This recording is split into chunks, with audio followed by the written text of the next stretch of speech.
Google search কৰিবা, চাবা, তপককে উত্তৰ দি দিবা। কিন্তু আমিতো সেইটো পৰিৱেশ পোৱা নাছিলোঁ।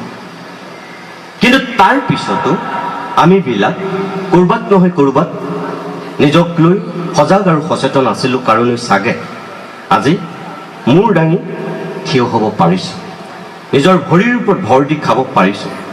মই সেইটোকে তোমালোককো কওঁ যে নিজৰ ওপৰত যদি তোমালোকৰ আত্মবিশ্বাস প্ৰবল আৰু নিজক যেতিয়া তুমি চিনি পাবা, বুজি পাবা কোনটো কামৰ কাৰণে তুমি যোগ্য, তুমি চাবা তোমাৰ কাৰণে পৃথিৱীখনত ক'ৰবাত নহয় ক'ৰবাত এটা জেগা আছে।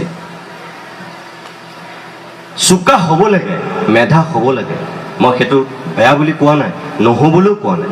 প্ৰত্যেকগৰাকী ল'ৰা ছোৱালী চোকা হওক, ভালকৈ পঢ়ক, নম্বৰ ভালকৈ পাওক, সেইটো ময়ো বিচাৰোঁ। কিন্তু একমাত্ৰ লক্ষ্য আৰু উদ্দেশ্য কেতিয়াও সেই নম্বৰকেইটা হ'ব নোৱাৰিব, মই সেই কথাটোত কৈছোঁ তোমালোকক।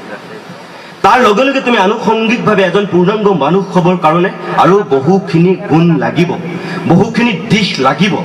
কোনোবাই তোমালোকে ইয়াত গান গাই ভাল পোৱা, কোনোবাই ইয়াত খেলি ভাল পোৱা, কোনোবাই ইয়াত এনেকুৱা আছে যে বিউটিচিয়ান হ'ব বিচৰা, কোনোবা ছোৱালী অকল সৌন্দৰ্য চৰ্চা কৰি ভাল পায়, কোনোবাই হয়তো ব্যৱসায়ৰ চিন্তাৰে তেওঁলোক যদিও পঢ়ি আছে, তেওঁলোকৰ মগজুটোত অনবৰত বেপাৰ বাণিজ্যই ৰূপি থাকে, খুলি থাকে। তেওঁ সেই যিখিনি চিন্তাৰ মানুহ, মই তেওঁলোকক কৈছোঁ যে তুমি কোনটো কামৰ কাৰণে যোগ্য, তুমি নিজক সেইটো সুধিবা, সুধি সেইমতে কৰিবা। কিয় কৈছোঁ মই?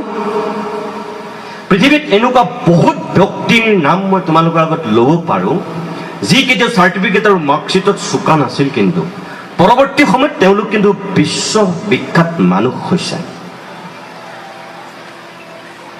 উইনষ্টন চাৰ্চিল, যিবিলাকে হিষ্ট্ৰী পঢ়িছা, যিবিলাকে পলিটিকেল চায়েন্স পঢ়িছা, তোমালোকেতো নামটো শুনিছা, জানা অন্তত। দ্বিতীয় বিশ্বযুদ্ধৰ সময়ৰ গোটেই পৃথিৱীখনৰ মহানায়ক আছিল সেই সময়ৰ ইংলেণ্ডৰ প্ৰধানমন্ত্ৰীজন। সেই উইনষ্টন চাৰ্চিল পৰৱৰ্তী সময়ত পৃথিৱীৰ একমাত্ৰ ৰাষ্ট্ৰনেতা যি প্ৰথম নোবেল পুৰস্কাৰ পাইছিল। ব্ৰিটেইনৰ সেই প্ৰধানমন্ত্ৰীগৰাকীয়ে অভিলেখ সৃষ্টি কৰিছে। কিন্তু উইনষ্টন চাৰ্চিলৰ জীৱন যিসকলে তোমালোকে জানা বা জীৱনী যিসকলে পঢ়িছা, তেওঁলোকৰ কাৰণে মোৰ কথাটো নতুনত্ব নহ'ব। কিন্তু যিসকলে নাই পঢ়া, তোমালোকে মনত ৰাখিবা যে উইনষ্টন চাৰ্চিল ছাত্ৰ অৱস্থাত 3খন বিদ্যালয় সলাবলগীয়া ছাত্ৰ আছিল। 3খন বিদ্যালয় সলাইছিল উইনষ্টন চাৰ্চিলে। এই যে ইলেক্ট্ৰিক বাল্বটো জ্বলি আছে, এই ইলেক্ট্ৰিক বাল্বৰ যিগৰাকী আৱিষ্কাৰক Thomas Alva Edison. Thomas Alva Edison ছাত্ৰ অৱস্থাত কিমান চোকা আছিল, ইমানেই গাধা আছিল, হেডমাষ্টৰে স্কুলৰ পৰা উলিয়াই দিছিল আৰু মাকক মাতি আনি কৈছিল, এই গাধাটোক লৈ যাওক, মই আৰু কেতিয়াও পঢ়ুৱাব নোৱাৰোঁ, মোৰ স্কুললৈ নপঠিয়াব। লাজে অপমানে মাকে লৈ গৈছিল সেই গাধা ল'ৰাটোক। ওচৰ চুবুৰীয়াই যেতিয়া মাকক সুধিছিল ইয়াক কিয় নপঠিওৱা হ'ল স্কুললৈ, মাকে কি কৈছিল তেতিয়া? বোকাত মিছা কথা। বুকুত এসোপামান বেদনা লৈ ওচৰ চুবুৰীয়াক তেওঁ দুখেৰে ক'ব লগা হৈছিল যে নাই, স্কুললৈ নপঠিয়াওঁ, স্কুলত যিবোৰ পঢ়ুৱাই সি আগতীয়াকৈ বুজি পাই যায়, ঘৰত থাকি জানে। কিমান মিছা কথা এটা কৈছে। কিন্তু সেই মানুহজনী ভাগি পৰা নাছিল, হাৰি যোৱা নাছিল। সেই মানুহজনীয়ে স্বপ্ন দেখিছিল নিজৰ পুতেকক লৈ, আৰু সেইকাৰণে তেওঁ সেই স্বপ্নটোৰ পিছত দৌৰাইছিল ঘৰত ৰাখি। সেই সময়ত বেটটো লৈতো গোটেই দিনৰ দিনটো খেলপথাৰতে টুকটাক কৰি আছিল। তাৰপিছত আজি তেণ্ডুলকাৰক কি বুলি কোৱা হয়? ক্ৰিকেটৰ ভগৱান। এজন মানুহকেই কোৱা হয় ক্ৰিকেটৰ ভগৱান, সেইজনে হৈছে শচীন তেণ্ডুলকাৰ। কিন্তু তেণ্ডুলকাৰ কিমান চোকা, কিমান পঢ়া, তেণ্ডুলকাৰৰ ডিগ্ৰী কি আমি খবৰ ৰাখিছোঁ জানো? নাই ৰখা। নৰেন্দ্ৰ মোদী আজি অকল ভাৰতবৰ্ষৰ নেতা নহয়, বিশ্বৰ নেতা হ'বলৈ গৈছে নৰেন্দ্ৰ মোদী।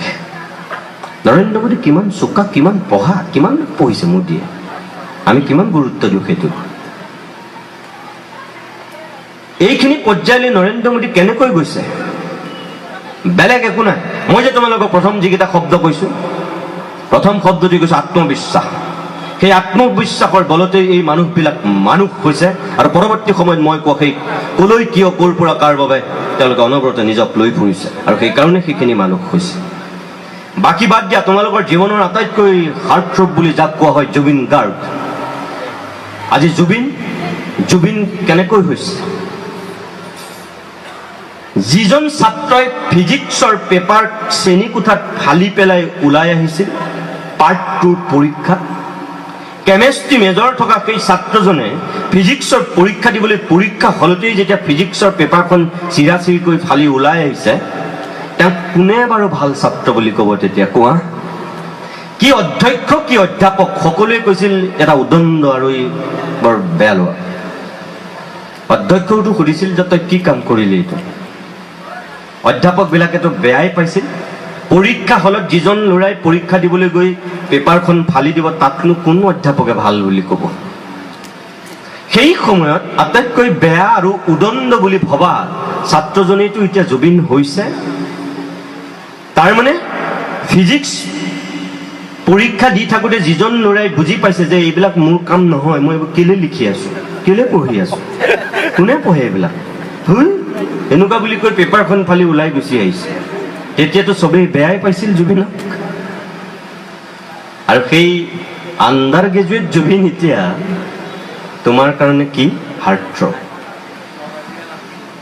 পাপন কিমান চোকা, কিমান পঢ়া, কিমান মেধা আছিল পাপন, আমি কিবা গম পাওঁ নেকি? অৰ্থাৎ যাৰ যিটো প্ৰতিভা সেই অনুযায়ী যদি নিজক তুমি লৈ যাব জানা, তেতিয়াহ'লে তুমি চাবা তোমাৰ কাৰণে ক'ৰবাত নহয় ক'ৰবাত জেগা ওলাবই। তুমি যদি খেলি ভাল পোৱা, তুমি যদি নাচি ভাল পোৱা, তুমি যদি অভিনয় কৰি ভাল পোৱা, তুমি যদি গান গাই ভাল পোৱা, তুমি যদি কথা কৈ ভাল পোৱা, তেনেহ'লে সেই দিশত তুমি যাবলৈ চেষ্টা কৰা। ক'ৰবাত নহয় ক'ৰবাত উজলি উঠিবাই, তুমি চাবা। মই ক'ব লাগে কাৰণে এই কথাকেইটা নাই কোৱা।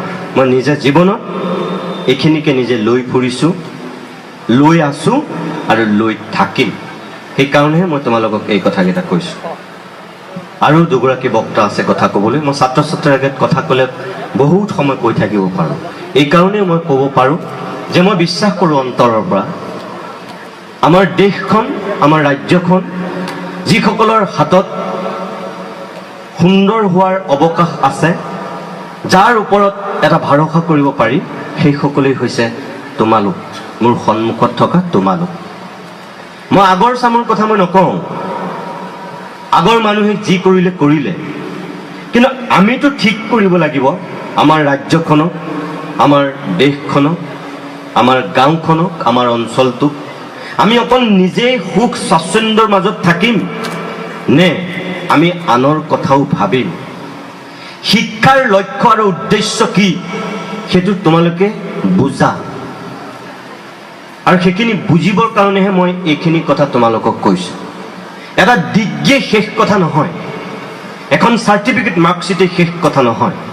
তুমি পূৰ্ণাংগ মানুহ হ'বলৈ ইয়ালৈ আহিছা। তুমি মনত থাকিবা, ইয়ালৈ আহিছা তুমি পূৰ্ণাংগ মানুহ হ'বলৈ। তুমি পলিটিকেল চায়েন্স পঢ়িছা নে তুমি ইংলিছ পঢ়িছা, আছামিজ পঢ়িছা, তুমি হিষ্ট্ৰী পঢ়িছা, সেইটো ডাঙৰ কথা নহয়। তুমি যি পঢ়িছা, তুমি এজন ভাল মানুহ হ'বলৈ আহিছা, পূৰ্ণাংগ মানুহ।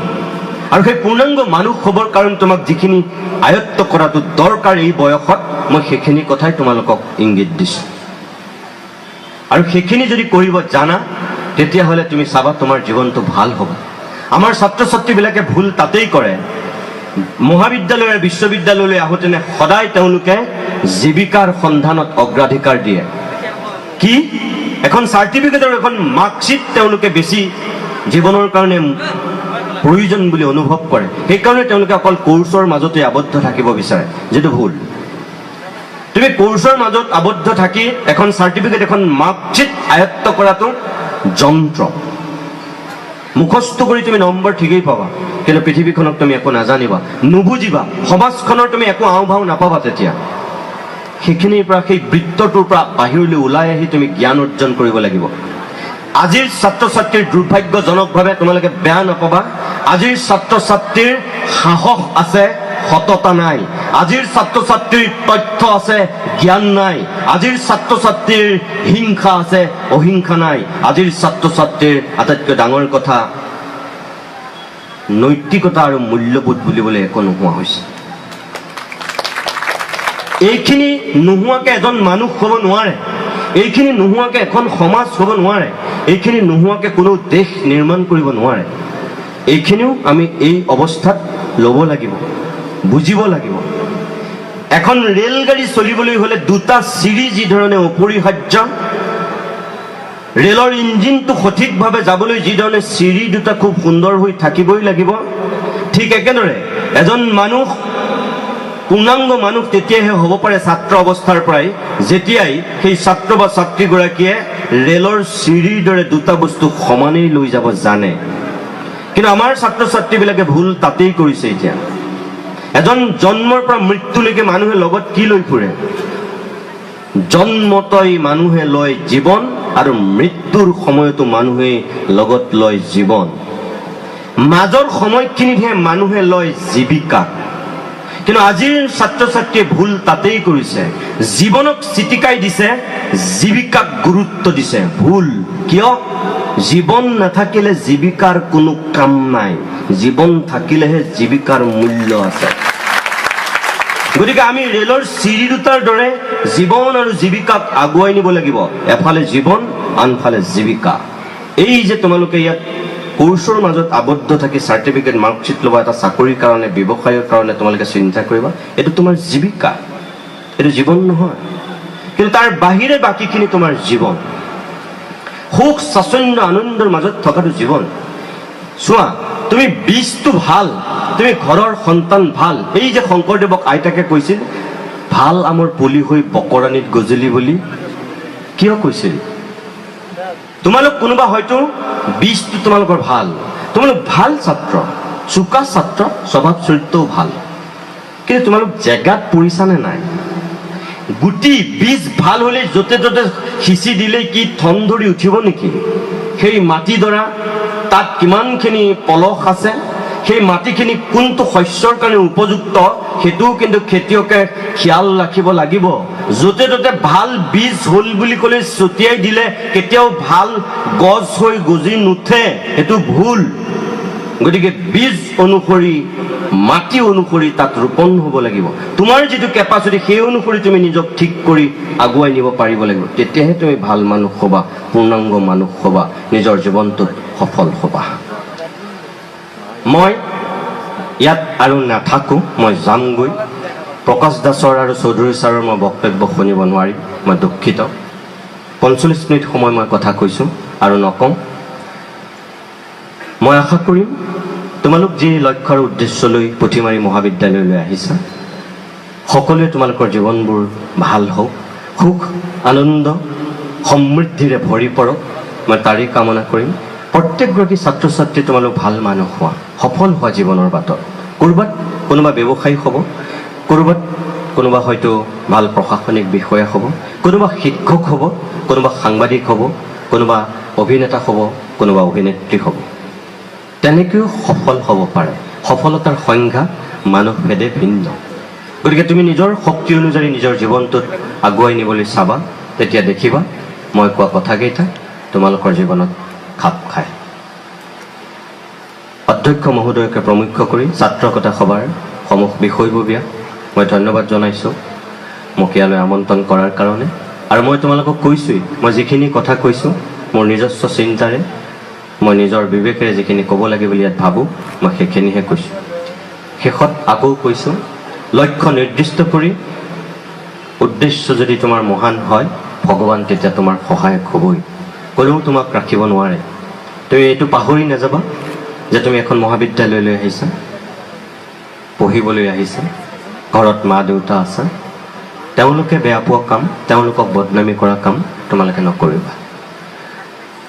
তোমালোকে যদি ইয়াত কমলপুৰত যদি কিবা এটা অপ্ৰীতিকৰ ঘটনা ঘটোৱা, তুমি অকল ছাত্ৰজন বদনামী নোহোৱা, বদনামী হৈ যাব এই 1500 ছাত্ৰ ছাত্ৰী থকা পুথিমাৰী মহাবিদ্যালয়।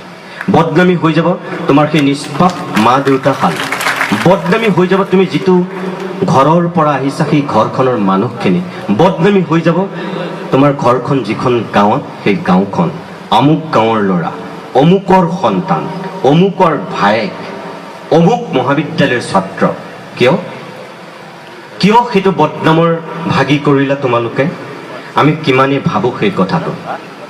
এটা ল'ৰাই বেয়া কাম কৰিছে, গোটেই মহাবিদ্যালয়খন বদনামৰ ভাগি হৈছে। কিয়? কোনে দিলে তোমাক সেই অধিকাৰ? মই যদি ইয়াত নক'বলগীয়া কথা কওঁ, মই নিতুমণি শইকীয়া বদনামী হৈ নাযাম। 450 কৰ্মচাৰী থকা প্ৰতিদিন টাইমছ চেনেলটো বদনামী হ'ব কিয় কোনে দিলে অধিকাৰ মই নিজে গণ্ডগোল কৰিছোঁ আৰু বদনামী হৈছে মোৰ ঘৰখন মোৰ মা দেউতা মোৰ কাৰ্যালয়টো পাপ এইটো অন্যায় নাপায় কৰিব আমি সকলো যদি সেই দায়বদ্ধতাৰে নিজক জানি বুজি আমি আগুৱাই লৈ যাব জানো তেতিয়া আমাৰ চাবা নিজৰো ভাল সমাজৰো ভাল দেশখনৰো ভাল আমাৰ সামগ্ৰিকভাৱে মানৱ জাতিৰ ভাল